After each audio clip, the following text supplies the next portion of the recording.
The quote of the day comes from a young adult who says, "The plan for today: update my resume, search for work from home jobs, join an exercise live stream, and catch up on my emails.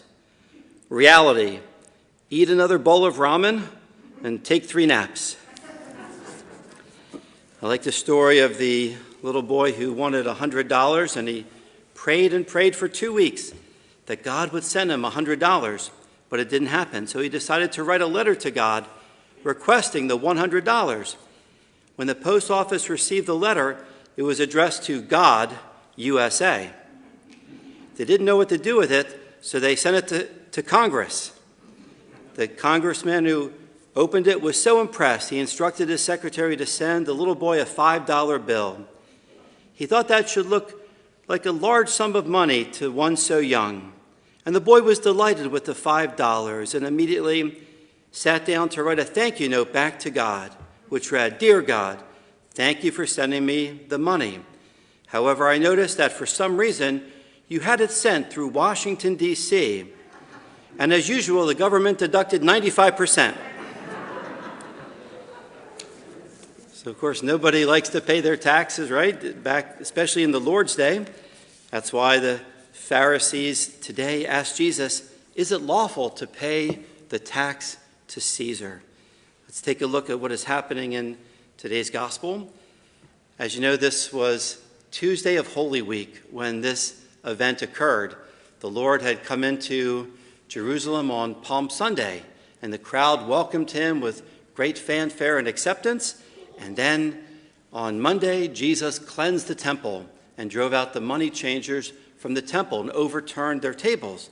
And now Tuesday was when the Lord gave those parables that we've been hearing for the last 3 weeks.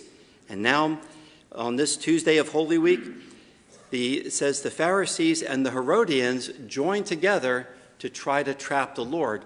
This is a very interesting combination of people. It's like having Republicans and Democrats agree on something, right? But they hated Christ. And the Pharisees and the Herodians were opposite. The Pharisees, the word means those who were separated.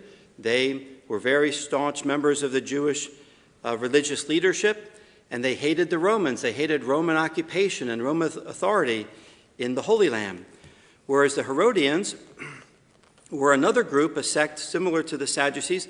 The Herodians actually were in favor of the Herods.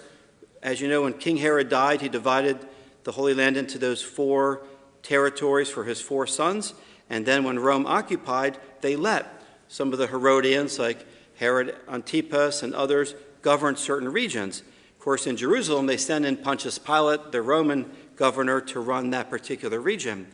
But the Herodians were much more open to Rome and were actually in favor of giving tax to Caesar for protection, for example, against enemies and for the good road system and things like that. And yet, these 2 groups that are normally at odds with each other, the Pharisees and the Herodians, actually joined together to try to defeat a common enemy. His name was Jesus Christ. And so they plotted against Jesus and tried to figure out a way to trap him so that they could get him arrested. And they came up with what they thought was the perfect trap. And first, notice what they do. They try to flatter Jesus, and it's so insincere, saying, "We know you're a truthful man, that you teach the way of God and don't care about what anybody says about you." And so they're giving him false praise, false flattery. And then they say, "What is your opinion? Is it lawful to pay the census tax to Caesar or not?" So they figured this was the perfect trap, that if the Lord said, "No, don't pay the tax," then the Herodians would report him, and he would be arrested by the Romans and probably put to death, which was often what happened. For example, when in the year 6 AD, a man named Judas the Galilean did a revolt and told people not to pay their taxes. He was arrested by the Romans. He was crucified with really hundreds of other men who had this rebellion. So the Romans would crush anyone who said not to pay their taxes. So then they figured, well, if Jesus said, yes, you should pay the tax to Caesar, then the Pharisees would say Jesus is a traitor to the chosen people, to the Jewish people. He's telling you to, willingly pay money to our oppressors and those who are ruling over us. So they figured Jesus would either be considered a traitor in sedition with Rome or a traitor to his own people. So they figured the Lord could not win.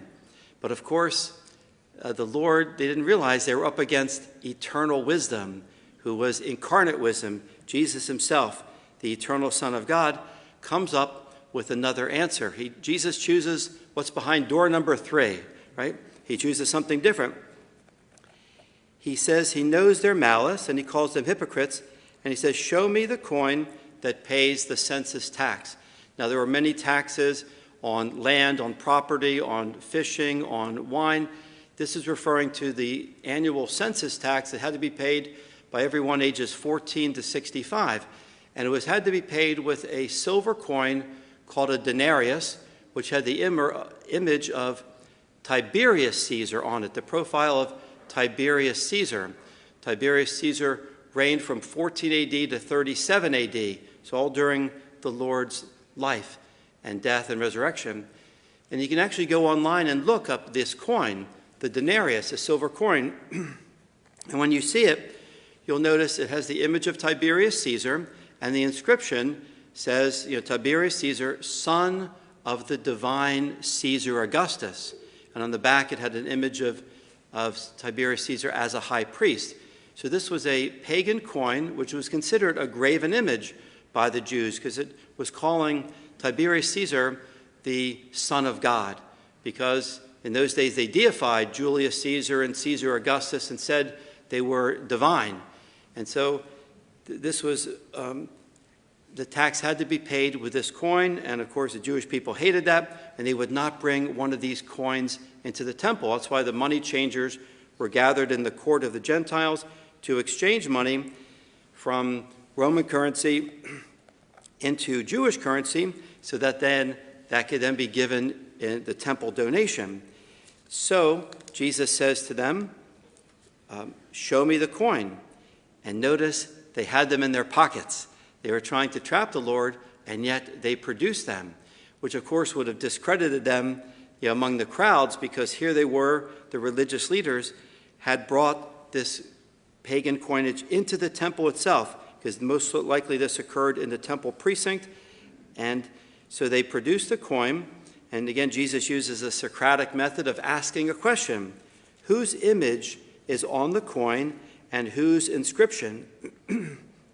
They replied, Caesar's. So then the Lord, choosing door number 3, says, well, then repay to Caesar. Notice the word that Jesus uses is to pay a debt. That if you owe somebody money, if it belongs to them, then pay the debt. Owe what is proper, owe what is necessary.